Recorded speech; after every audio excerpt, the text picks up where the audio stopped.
name's Will and welcome to the Distorted Transmission for this week. I am talking to a band called Eurenza. How are you guys? Bloody beautiful, Will. How are you? I'm good, thanks. So could you guys introduce yourselves and then go on to introduce the rest of the band? Yeah, I'm Dan. I'm the rhythm guitar and vocals. And I am Jake, and I am the bassist. And obviously the two members who aren't here tonight, Aiden, lead guitarist, and Mitch, the drummer.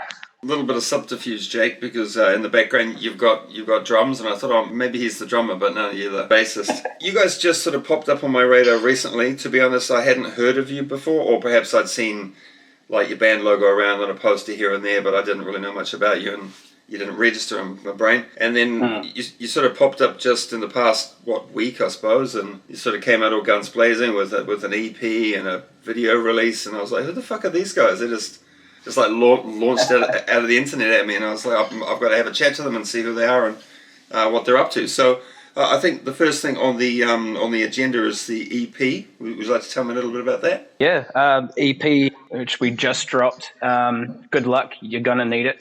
Originally, it was written with an album in mind, so it was designed to be a full-length album. But when it came to production, EP would be stronger because sort of the last 3 or 4 songs just went fully developed. So we took the strongest 5 and threw it out on the internet. Cool. Whereabouts did you record it? Actually, the most professionally recorded part was actually the drums, surprisingly.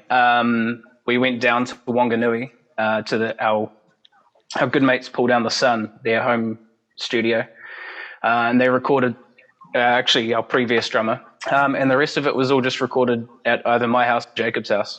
The most complicated part of any recording is usually the drums. Like most small studios and whatever can do the guitars and the vocals and all the backing effects or synths or whatever, but you always have to sort of like go to a studio to record the drums because they're acoustic instruments, so you need a room to record them in properly.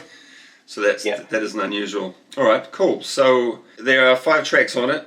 I thought the sound was quite reminiscent, actually, of a lot of sort of mid-80s thrash, like bands like Exodus, for example. And so I think you've managed to capture that sort of organic, original sound very well for like a first EP. And but of course it has the benefit of being a modern recording, so it has a lot more clarity than those bands had back in those days. So well done. You also released a music video around the same time, which is where I found you. So would you like to talk about the music video and the recording of that? Perhaps Jake can fill us in. On the spot, Jake. That was a good fun day for me because I hadn't actually slept the night before because I had to get up really early. It was about 5:30 in the morning, I think. Yeah. We got out to Warkworth where we filmed it. It was Warkworth, eh? I think so. Somewhere out in the Wops up there, yeah. It was out in Warkworth. And we got started quite early in the morning. It would have been about 8:30 a.m. I think where we got started. Yeah, I think closer to 7. 7, yeah. I was quite surprised that you went with natural lighting. Like you didn't really bring much sort of external lighting sources into the shed. So I imagined if it was me recording it, I'd be quite conscious of the fact that the light outside could change. If it became suddenly overcast, suddenly the music video is quite dark. Funny you say that. We brought one LED light and it went flat after one take. But we actually timed it perfectly. The first 4 takes, we had the sun cutting through the door behind us with the help of a whole bunch of vaping. We had that smoke effect, and it was just perfect timing, and it was a fluke. And we did better with rain. Somehow we made it all look pretty similar and light. So yeah.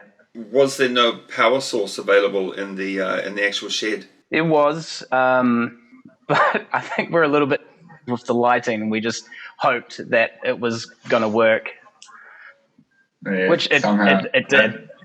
Yeah. Would you like to give me a little bit of the band history? You guys have been around for about 6 or so years, according to Facebook. So we originally formed as Timeless, But obviously, there's so many bands called Timeless that we were just never going to get noticed. So early 2017, I think it was, we reformed as Eurenza and started working on the Good Luck You're Gonna Need It album at the time. And then life happened. Project got put on the shelf for about 3 years. So, in COVID early this year, I think it was about March, we just decided to get back together and just burst onto the scene, because what the hell else are you supposed to do in lockdown?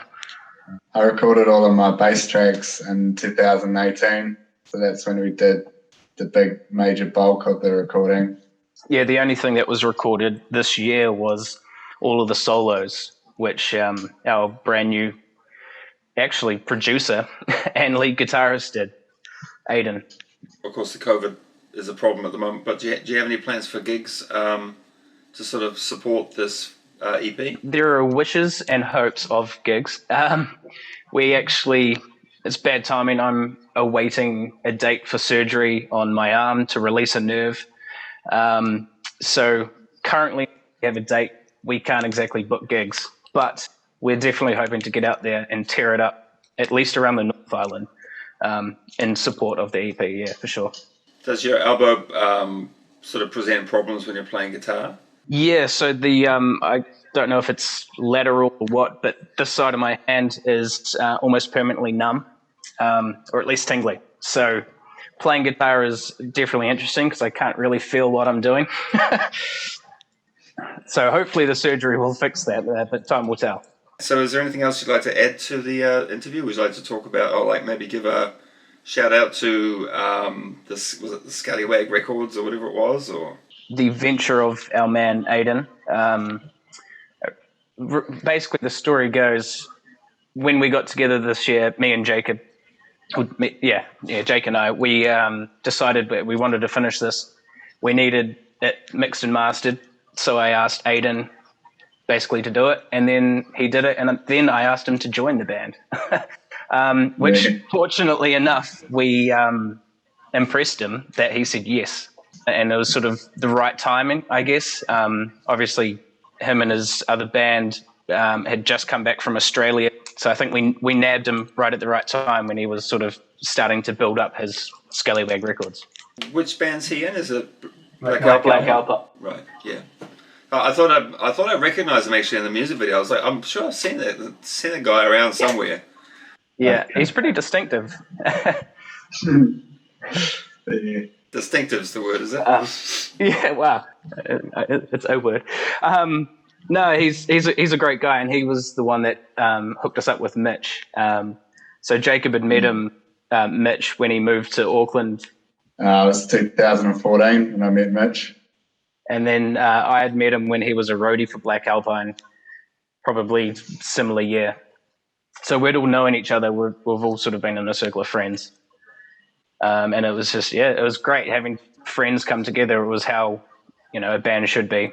So what sort of made you guys decide to emulate mid-80s thrash? I know that I can speak definitely for Jake and I that was what we grew up on. And some of, obviously, the biggest influences on some of the earlier songs was to sound like the Big M.